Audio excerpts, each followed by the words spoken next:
Hey, liberal fruitcakes! SpaceX and NASA, let's talk about it! So yesterday, March 6th, SpaceX conducted another test of its Starship. And unfortunately, it came to a premature ending. I.e., it exploded. Now, fortunately, nobody was hurt, but it did inconvenience some flights out of the Florida airports. Now, a lot of people are pointing out that this is the second consecutive incident this year. The Starship program has had multiple failures. 8 to be exact. The first happened in December 9th of 2020. There were 3 incidences in 2021, 2 in 2023, and 2 in 2025 this year. Now, before you go saying, they don't know what they're doing, do you understand what they are trying to do? Do you understand the technological achievements they have done in the past years? The attempt at efficiency that they're trying to make by creating reusable parts for their rockets? Parts that are able to dislodge from the main units of their ships and land those thrusters in the middle of the ocean on docks? So of course, things are going to happen. Now, SpaceX has some pretty ambitious goals. And with ambition comes failures, especially when you're trying to push forward the timetable of R&D and testing. Now, for the Starship program specifically, out of the 8 test flights they have done, 6 resulted in failure. That is a 75% failure rate. Now, you want to know something cool? SpaceX doesn't care! Because with each test that they have done, they have made rapid advancements in that field. Now, if we compare this to NASA, Saturn V had a 0% failure rate. Now, it did have failures of uncrewed tests, but it did not fail. NASA's Space Shuttle program had 2 failures out of 135 flights, but the 2 were catastrophic failures, resulting in a 1.5 failure rate.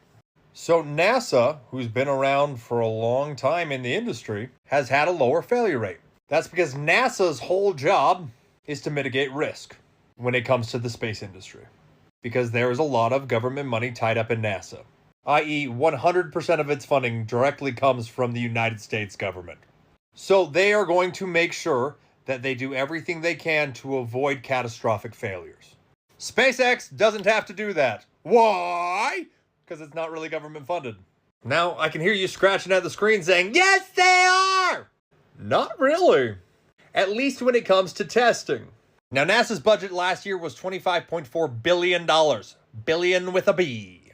Now, SpaceX has received government funding, which is done with a very specific purpose. The funding it has received is $2.9 billion from NASA, which SpaceX has been contracted out for their Artemis program, which is intent is to put people back on the moon. It received that $2.9 billion back in 2021. It has since received $1.5 billion in additional funding, again under the exact same Artemis program. Now, SpaceX has also received money from the Department of Defense, with the intent of being able to get rapid defense and cargo applications. Primarily, the ability to quickly deploy military equipment using rockets. How cool! It also receives government support for launch infrastructure in Texas and Florida. Now, before you pull a Starship, too soon? SpaceX is primarily funded with private funding, especially when it comes to launches. It is also funded primarily with Starlink revenue and other private investors. So when an event like this happens, like it did yesterday with the Starship program, there is zero evidence to support that any government funding was negatively affected by those tests. Now, why is this all important?